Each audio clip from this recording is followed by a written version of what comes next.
Hoje eu quero falar com você sobre quando o céu toca a terra. Meu nome é Fábio Ito e este é o Caminhos do Evangelho. E você está na série sobre esperança em tempo de angústia. Eu tenho separado alguns textos que mostram ao longo de toda a Escritura Sagrada, alguns textos que mostram essa esperança, que quando as coisas estão ruins, a gente não vê mais perspectivas, a gente não consegue mais achar esperança. O Evangelho, a palavra do Senhor, nos mostra que há sim uma esperança que nós podemos confiar e saber que há um Deus que luta por nós. Eu quero falar hoje sobre um desses textos, em Êxodo capítulo 3, versos 7 a 9, quando o céu toca a terra. Na terra há esperança, quando nós temos esse tocar do céu em nós. Veja só o que diz Êxodo capítulo 3, os versos 7 a 9. Então o Senhor continuou: Certamente eu vi a aflição do meu povo que está no Egito, e ouvi o seu clamor por causa dos seus feitores.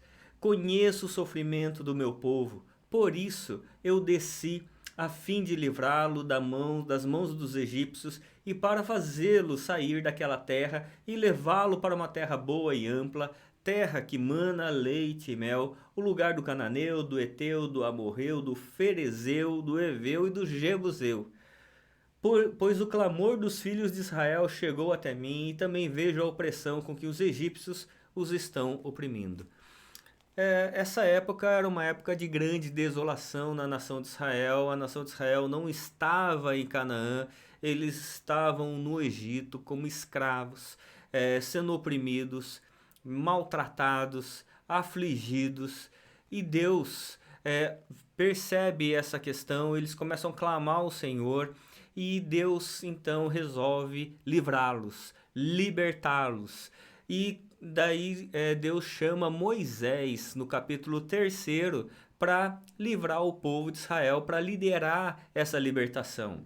E nessa conversa que Deus estava tendo com Moisés, Deus mostra para Moisés que ele viu a aflição do seu povo.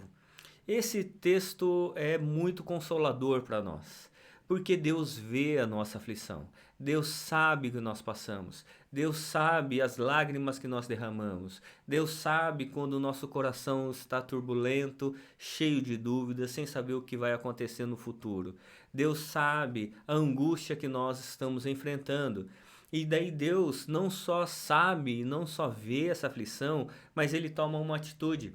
Ele resolve libertar o povo de Israel. Ele resolve agir para que o povo voltasse a ter liberdade e voltasse à terra que o próprio Deus havia dado, que era Canaã, uma terra que mana leite e mel. E é por isso que ele vai falar a terra do Eteu, do Eveu, do Jebuseu, porque eram os povos que haviam tomado a terra do povo de Israel.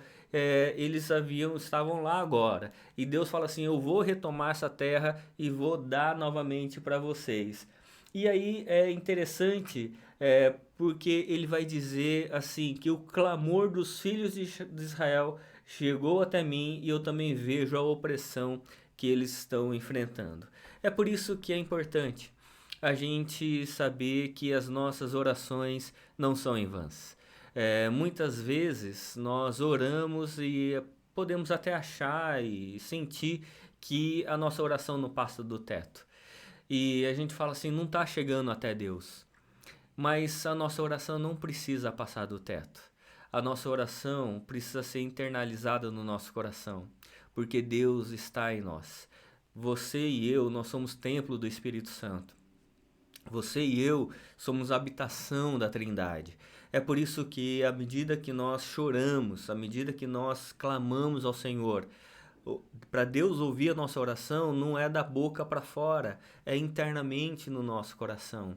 Quando nós clamamos a Deus, mesmo que sem palavras, às vezes com uma lágrima, às vezes com uma dor que nós sentimos, uma angústia talvez por causa do contexto que nós estamos vivendo, o próprio Espírito de Deus interpreta a nossa oração com gemidos inexprimíveis.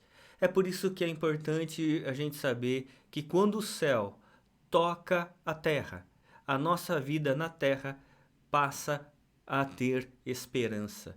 É quando o céu vem e toca na nossa vida. Quando o Senhor vê a nossa aflição. Quando Ele resolve nos libertar. Quando Ele resolve agir em favor de nós. E a maior ação que aconteceu quando o céu toca na terra é quando Deus enviou seu Filho. Por quê? Porque Deus amou o mundo de tal maneira que deu seu Filho unigênito, para que todo que nele crê não pereça, mas tenha vida eterna. Deus toca na sua vida e que cada um de nós possamos render a nossa vida ao Senhor em confiança e gratidão. Que Deus assim o abençoe cada vez mais. E eu peço para você, se você tem curtido os vídeos aqui do Caminhos do Evangelho, dê um like, se inscreva no nosso canal, acione o sininho para que toda vez que sair um vídeo novo você seja avisado e assim possamos divulgar cada vez mais o nosso canal aqui e podermos divulgar o Evangelho para mais pessoas. Deus os abençoe, em nome de Jesus. Amém.